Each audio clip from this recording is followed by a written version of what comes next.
This is Francine Reed, and you lucky people are listening to Blues America. Blues America.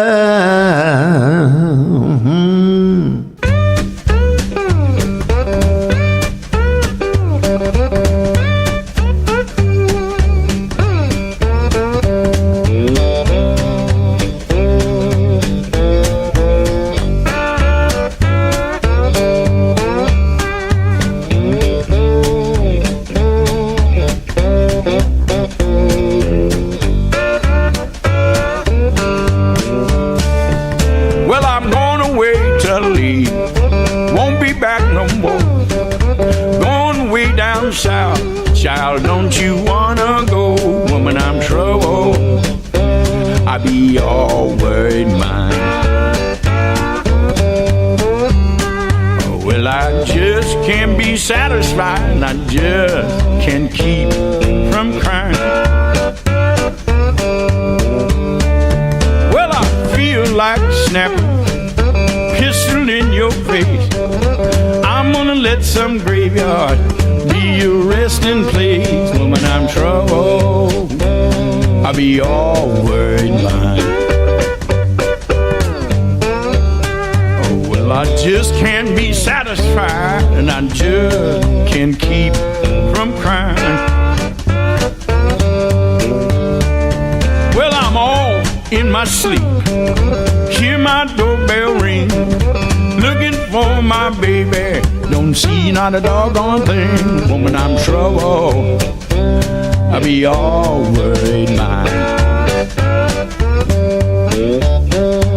When in the world I be satisfied, baby, when I just can't keep from crying.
Not a doggone thing, woman, I'm trouble. I be all worried mind. Ain't no way in the world I'll be satisfied, baby, and I just can't keep from crying. Well, I know my little old baby, she gonna jump and shout. That old train is leaving, I come walking out. Woman, I'm trouble. I be all worried mind. Ain't no way in the world be satisfied, and I just can't keep from crying. We're gonna wang dang doodle all night long, baby. It's Blues America right now. The blues is a feeling. The blues is life. The blues is stories and legend.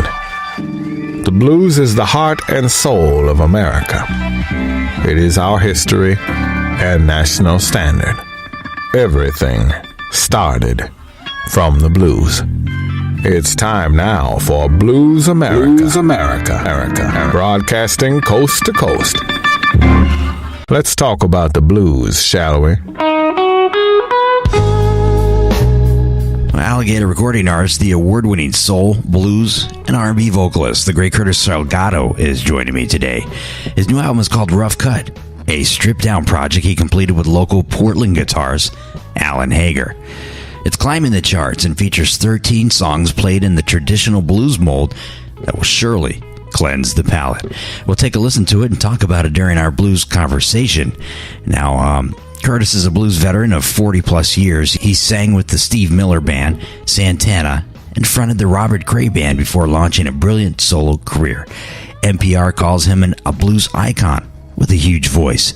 The great Curtis Salgado is coming up in just a few minutes. Well, thanks for joining me today, and welcome all you dedicated blues heads to your slow-cooked barbecue smothered blues series. From coast to coast, Canada, and worldwide on the web, this is Blues America. I'm your humble host, the guy behind the blues, Drew Verbis, and I'm so honored to be your designated driver of the airwaves as we keep the blues alive. I kicked off the show today with some beautiful down-home blues by today's special guest. It's none other than Curtis Salgado with Alan Hager with I Can't Be Satisfied, and also new blues from Kid Ramos, blues at the break with the Nick Moss Band featuring Dennis Grueling, and the Blues People Soundbite with Big Walter Horton, and the Way Way Back Blues with Jim Jackson. All of that and more today on Blues America. Curtis Salgado is coming up next. Blues America is heard on the Pacifica Network and Public Radio Exchange.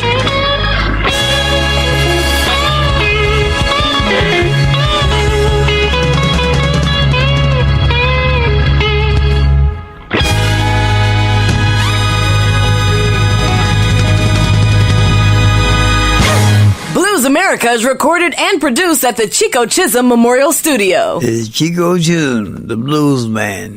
Hi, this is Ronnie Baker Brooks. You're listening to my man Drew on Blues America. Let's keep these blues alive, y'all.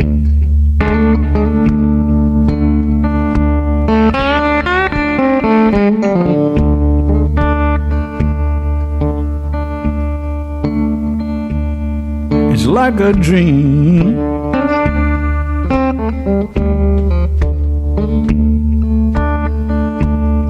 Well, all the sides are dark. All right, we're live with today's special guest. It's the great Curtis Salgado. Hi, Curtis. How are we doing today? I'm doing good. How are you? Well, I'm good, and I'm excited to speak to you again. And before we talk about this amazing new record you have out on Alligator, I'd like to mention that I took Henry Gray to Memphis last year to be inducted into the Blues Hall of Fame. We attended the Blues Music Award, where your album, The Beautiful Lowdown, swept the awards. Yeah, man. That was impressive, and I wanted to congratulate you on this achievement and mention that the blues community certainly loved your candid, heartfelt video speech. Oh, thank you so much.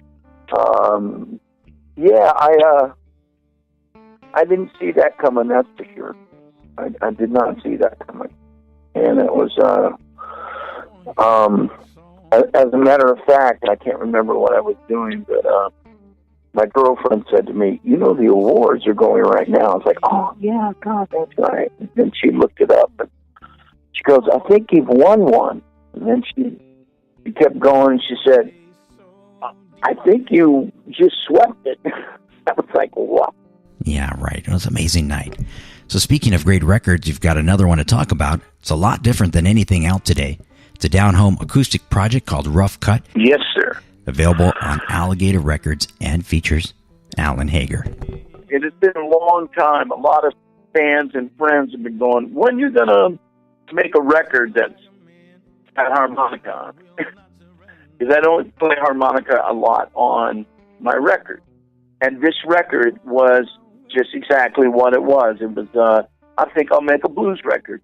And I could make one of these and go in there, and I thought it out over the time that I was doing the Beautiful Lowdown. And in that time, I was putting together with Alan the record and writing the songs. And we didn't rehearse a lot. We wanted it to be, like the blues is, the real blues. Just, going in the studio, doing a few takes. And so that's really what it was. We did a couple of get-togethers at my house and then went into the studio. And we played some serious blues on there. And you know, I also wanted to make a record about the record that was pre-war blues, but I wanted to show my guitar player, he's a dear friend of mine, and we've been playing together since 2003. I'd heard about him. He teaches guitar here in town. That's all he does, teach guitar. And I convinced him, and we play little duos together, you know, as a duo around Portland, and sometimes a little bit out of the city, you know. But Alan is this pre-war killer guitar player, grew up as a blues nerd as a kid, and then, you know, guitar was his life, and he knew it since he was a little kid. And then he went to New England Conservatory of Music and got a master's degree in classics and took lessons from Pat Metheny. And Alan could play anything, you know. But his love is blues. It isn't like he just picked it up. Like first he got a master. Man, he's been playing guitar and was into the blues since, you know, he was a kid. And, you know, guitar is his love. Anyhow, long story short, that was the idea. I knew I had to put out a product. I knew I wanted to do with this guy. He's a wonderful guitar player. And I knew that when we play and the response I get from people is, you know, we play some pretty serious stuff there. We're not fooling around. And I'm hearing, when I hear the little duo records that come out, I could pick some that I like and go, you know, that's the bomb right there. But a lot of it is just, I don't know, samey. Everybody wants to be the Black Keys, some sort of, you know. I wanted an elegant blues record, you know. Yeah, for sure. You always deliver both. And, you know, Curtis, there is something about this record that feels good. You know, listening to it has that effect of, you know, really cleansing the palate. Yeah, well, I'm glad you feel that. You're the listener, you know. You're the listener. I mean, for me, it's going into the rubber room every time, you know. I mean, to get your thoughts together and do I really want to sing? Over the surface, you try and sing. It's like an actor, you know. It's acting. And you want to get into character. And so you reach back into what you can, you know, to bring out. And that's what I'm trying to do. That's what we're trying to. That's what any artist or someone that plays music is trying to do, you know. Music is just that way, no matter what kind of music it is. It evokes that. Right. Now, this album has received some critical acclaim and has been climbing the top of the radio charts. Given that this album is cut in the traditional mold, does that surprise you at all? No, it all surprises me. I didn't think, you know, Alligator would even accept it. And so there's a plus right there, you know. I am surprised. Chart-wise, the chart game, as you know, is somebody's going to come here in the next week and they'll put out a record, and then that'll be the one that gets the spotlight, and it'll last for a few weeks, and then it drops. You know, charts are neither here nor there. I think being on the Living Blues chart is very nice. That's a publication of, you know, Jim and Amy O'Neill, who are really, you know, they launched that magazine. I was reading that magazine as a teenager, you know.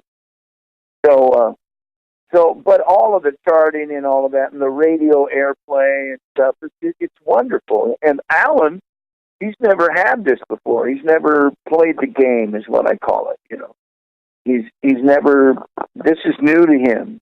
And like I said, back to Alan is, you know, he's a guitar teacher here in Portland, but he's a monster. You know, I mean, he really, he knows his history better than anybody, including me.